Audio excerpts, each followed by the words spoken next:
하나님의 진리와 사랑을 전하는 하진랑입니다. 정말 사람이 왜 사는지 알고 자기 인생을 살 때 너무나 행복한데요. 우리는 성경을 통해서 주님을 만나서 저와 여러분들은 인생의 의미를 깨닫고 매일 행해야 하는 사명을 알고 힘차게 살아가고 있습니다. 오늘도 사도 바울이 주님을 만나서 인생의 삶의 의미를 완전히 전환시켜서 주님을 위해서 사명을 다하기 위해서 목숨을 다 바쳤던 이야기. 세상이 아무리 사도 바울을 향해서 미친놈, 돌았구나, 귀신이 들렸구나 여러 가지 너 제정신이냐 하면서 여러 가지 비난을 퍼부었지만 그 어떤 일에도 절대로 굴하지 않았던 사도 바울이었습니다.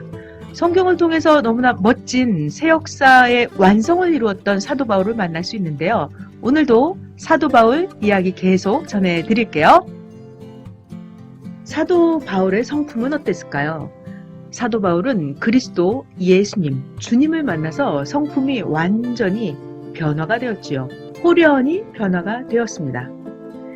사도 바울은 신교에서도 최대의 화살을 많이 맞고 많은 사람들로부터 최대 비난도 많이 받고 악인들이 악평할 대상이 바울밖에 없었습니다.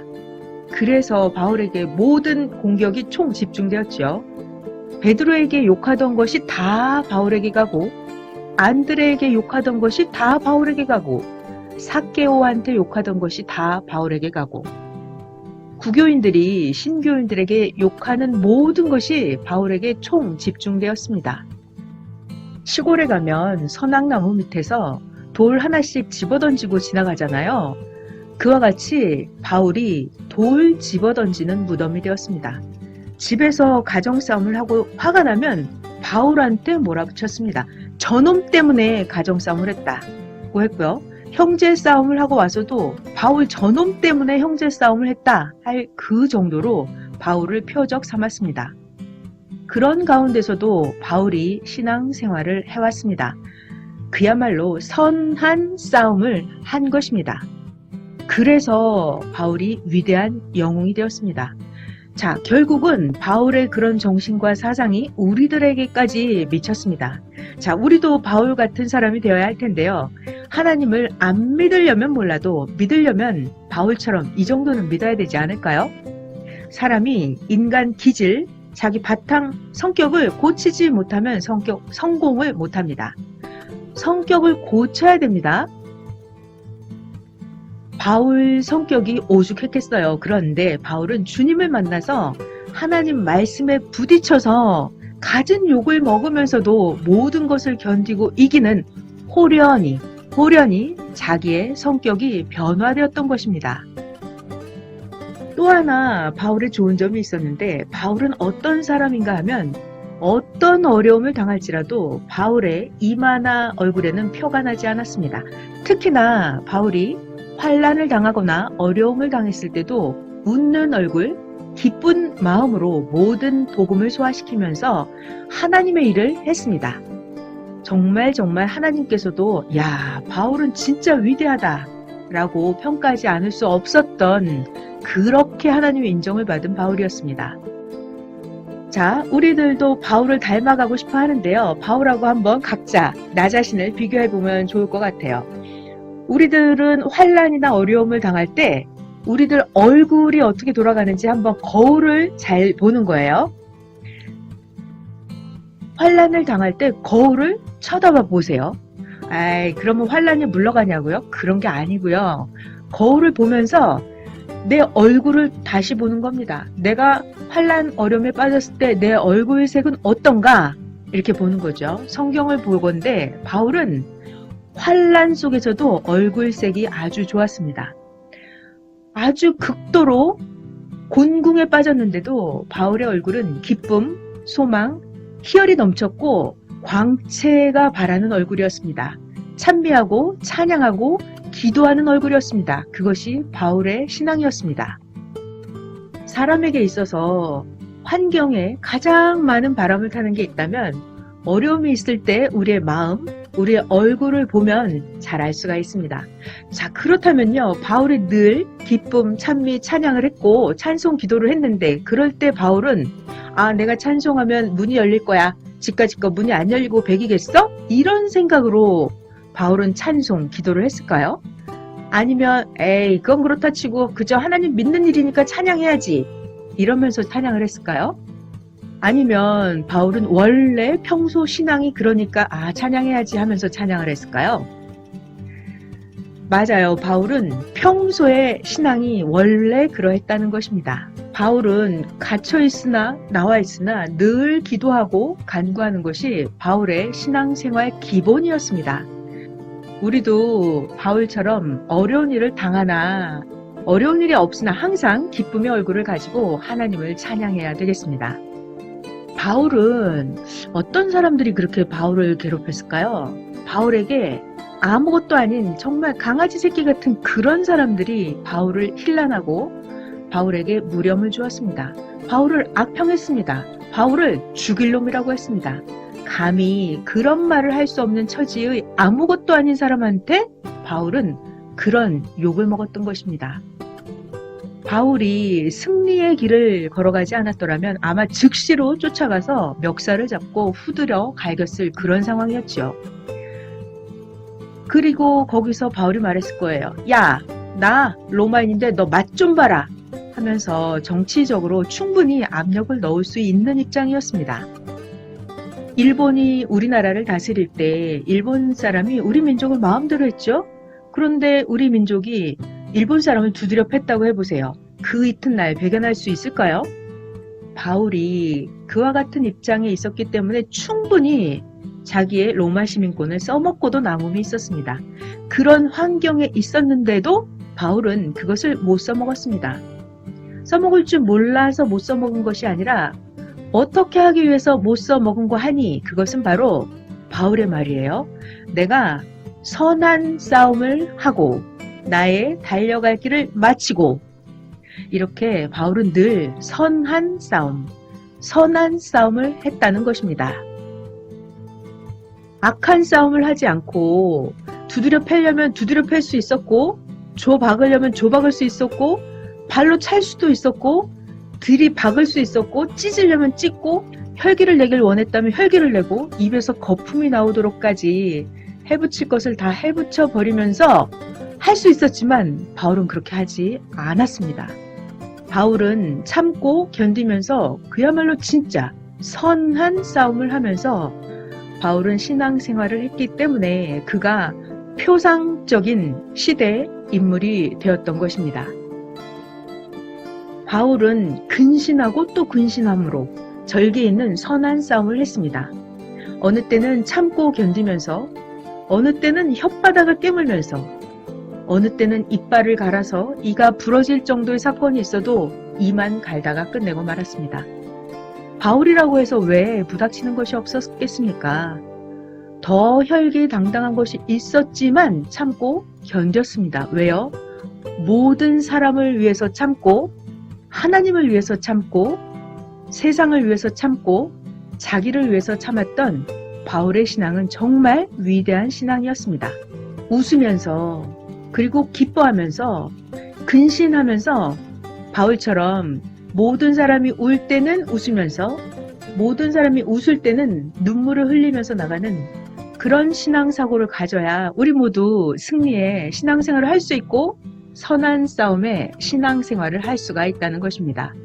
그리고 바울의 신앙은 어떤 신앙이었냐 하면 뜻을 헤아리는 신앙이었습니다.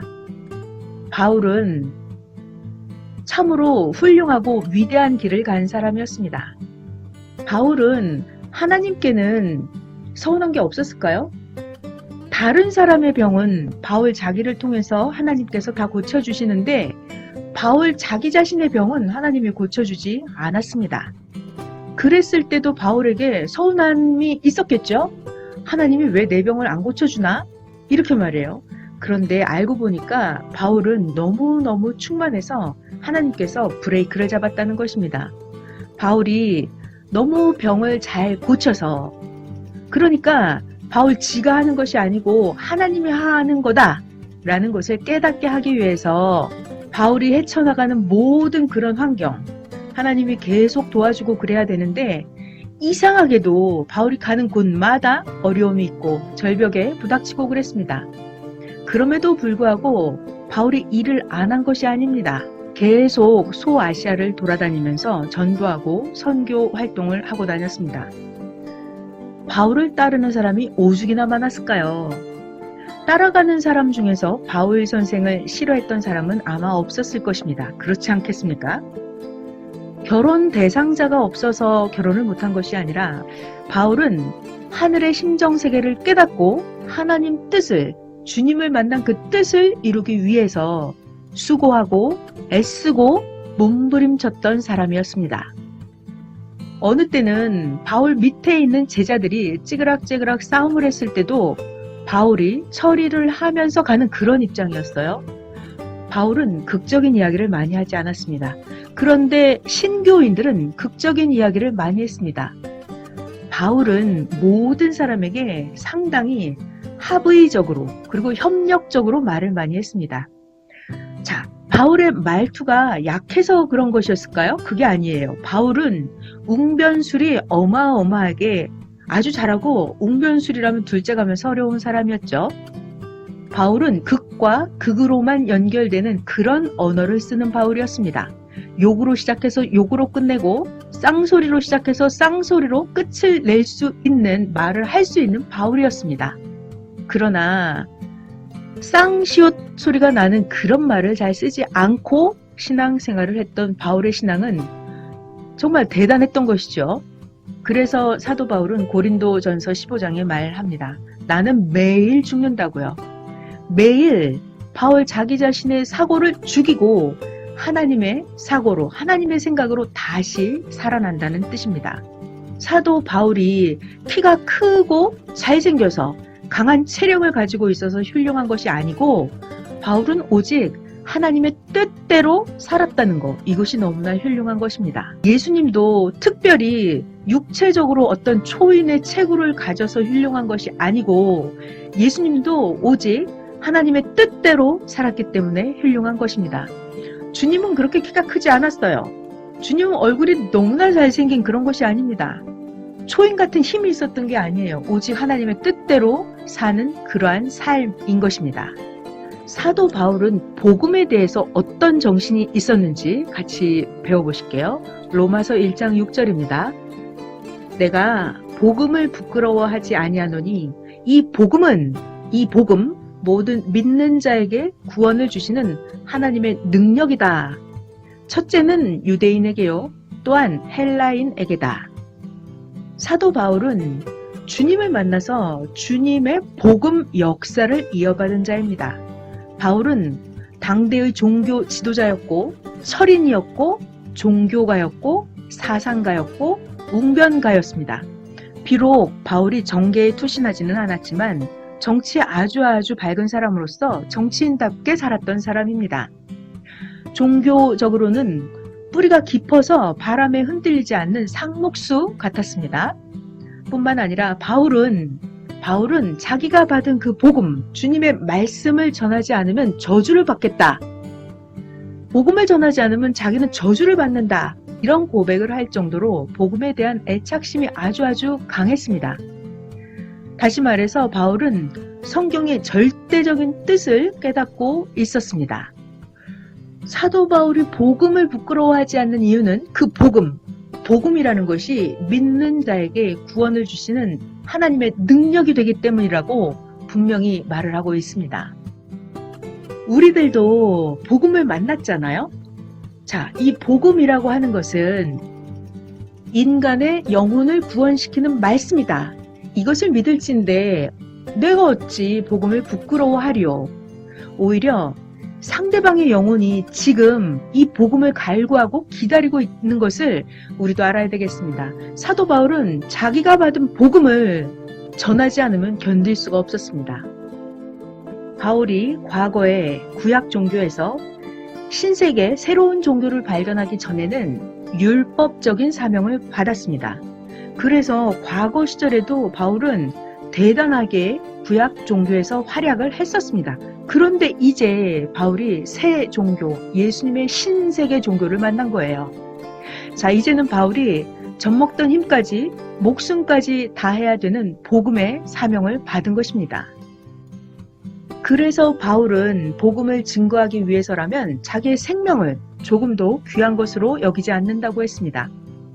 이런 말을 처음 듣는 사람은 에이, 아무리 복음이 좋다고 해도 그럴 수 있어? 아이, 복음이 뭐길래 생명을 초계같이 여긴단 말이야? 하고 의아하게 생각하는 사람이 있을 것입니다. 그런데요, 복음은 자기를 살리는 것입니다. 복음은 자기의 영혼을 구출하는 것입니다. 자기의 영혼을 살리려니까 자기의 육신적인 생명은 돌아볼 수가 없었던 것입니다. 복음이라는 것은 자기의 영혼을 구출하는 데 필요한 말씀입니다.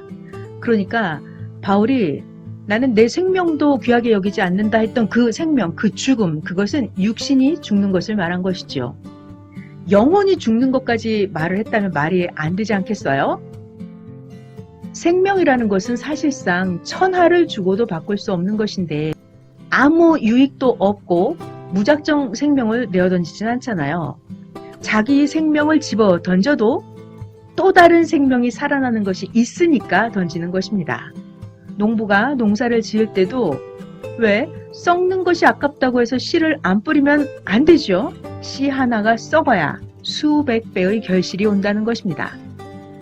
돌쇠가 소를 팔고 냄비를 팔고 집을 다 팔아도 아깝지 않은 이유는 왜요? 그걸 다 팔아서 보화, 더 좋은 것을 살려고 하니까 모든 걸 다 팔아도 아깝지 않았던 것입니다.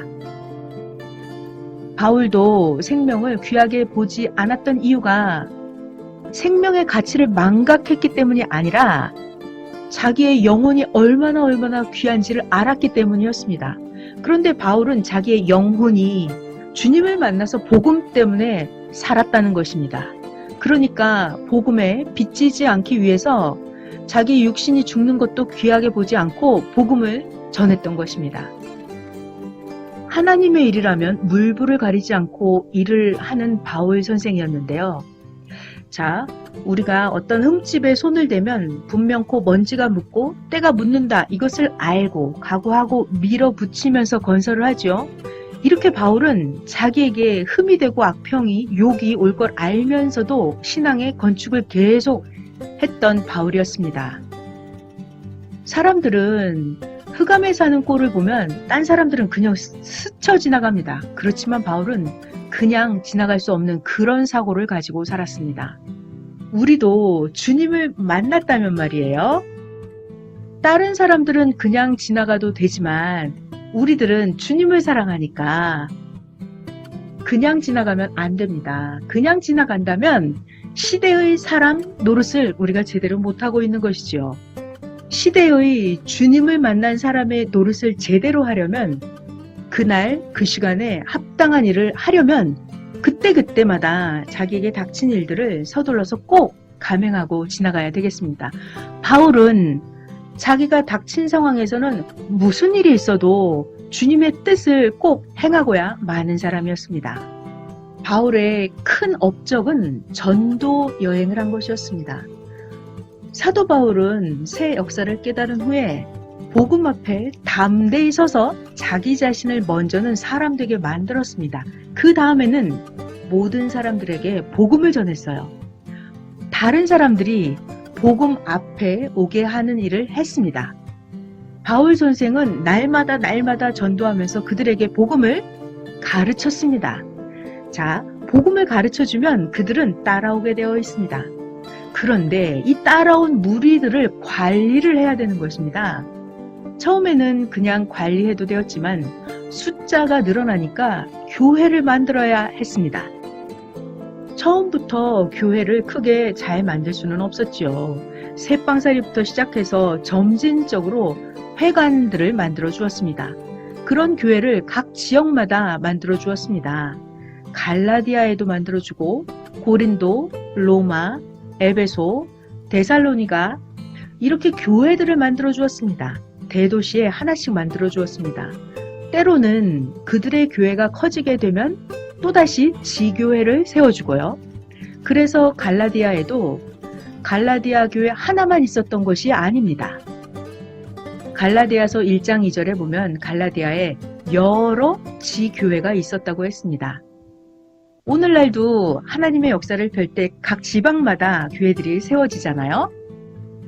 바울도 그 시대에 많은 지역에 교회들을 만들었어요.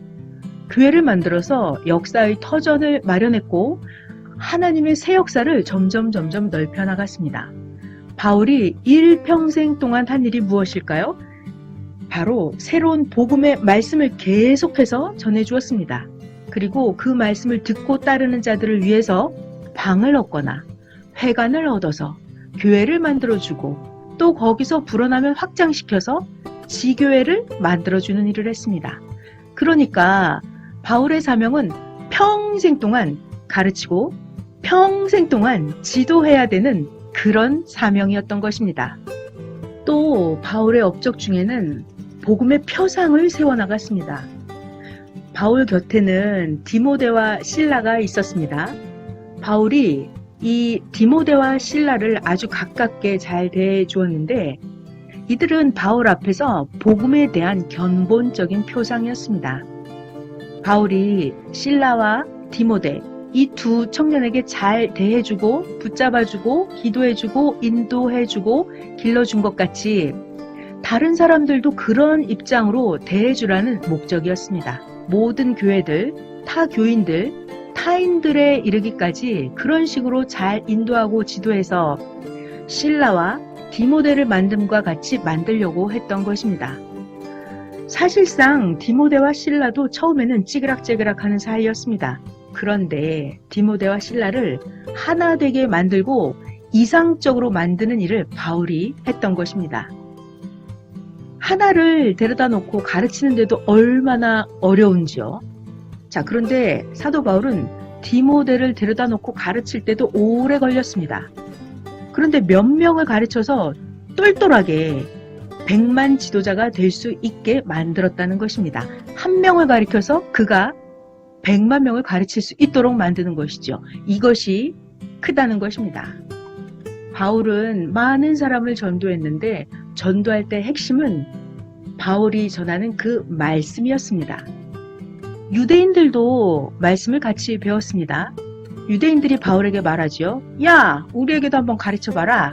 그러면 바울은 야, 때가 이때다 하면서 바울이 자기가 알고 있는, 외우고 있는 것들을 아브라함에서부터 시작해서 역사를 틀림없이 하나씩 또박또박 이치에 맞고 원리에 맞는 말씀을 전해주었습니다. 그러면서 성경적인 역사를 쭉 이야기하면서 예수님에 대한 이야기를 해주고 이미 역사가 이렇게 돌아가고 있고 구약에서 나타난다고 하는 것이 바로 나사렛 예수님 이 사람이니까 예수님 이가 바로 메시아가 아니냐 하면서 말씀을 이야기를 전해주었습니다. 성경에서 고통, 고난 받으면서 나타나서 십자가를 지면서 온다고 했잖아. 그러니까 예수님 이 사람밖에 없잖아. 예수님이 메시아잖아. 자, 우리들이 예수님에 대한 증인이다 하면서 예수님이 맞다고 하면서 바울이 전도했습니다. 바울이 강의를 해주었어요. 그랬더니 유대인들이 듣고 다른 생각이 없다고, 의의가 없다고 하면서 큰 감명을 받고 말씀을 들은 그들의 종교성이 다시 한번 뒤집어지는 역사가 연속해서 일어났던 것입니다. 바울이 말을 할 때는 대들지 않았어요. 다른 사람이 말을 할 때는 땅벌처럼 대들고 또 입을 쉴 새 없이 입에서 거품이 나올 정도로 이변을 토했는데 바울이 강의하고 바울이 설교할 때는 사람들은 그렇게 하지 않았습니다. 왜요? 바울이 구약 역사에 대해서 너무나 잘 알고 있었기 때문에 구시대에 대해서 구시대에 있던 사람이 구시대의 일을 바울이 오죽이나 잘 알고 있었겠습니까? 그러니까 바울 앞에서는 다른 이론을 제기할 수가 없었습니다. 바울의 이야기가 전부 맞거든요. 그래서 바울이 말할 때는 잠잠했다고 했습니다. 오늘 바울 이야기는 여기까지 해드리고요. 이 지구 세상에서 가장 큰 손님이 있다면 그는 누구일까요? 지구 세상에서 가장 큰 손님이 있다면 바로 주님이시잖아요. 자, 주님은 이 땅에 나타나셨어요. 바울은 주님을 맞았습니다. 그래서 바울은 주님께 딱 붙어 있었죠. 영적으로 주님을 만났지만 주님에 대해서 가장 확실하게 전도하고 증거해 주었던 바울이었습니다. 그래서 바울은 주님의 보좌관이었죠. 예수님이 주님이 메시아였다면 그야말로 제2의 메시아, 보좌관, 하늘나라에서도 주님 다음 자리를 차지했던 바울이었습니다. 바울이 신약 역사를 이루었고 하나님의 새 역사를 이루었습니다. 자, 이제 복음을 만나서 새롭게 신앙생활을 시작하시는 분들은 믿는 사명, 기도하는 사명, 말씀을 배우는 사명, 이것들을 잘 하시면 되겠고요. 이미 신앙생활을 하신 지 오래됐다면 자기 자신을 더 완벽하게 만들어서 각자가 주님을 만났으니까 주님의 보좌관이 되어서 사도 바울보다 더 멋진 주님의 증인들이 되었으면 좋겠습니다. 하나님의 진리와 사랑을 전한 하진랑이었습니다.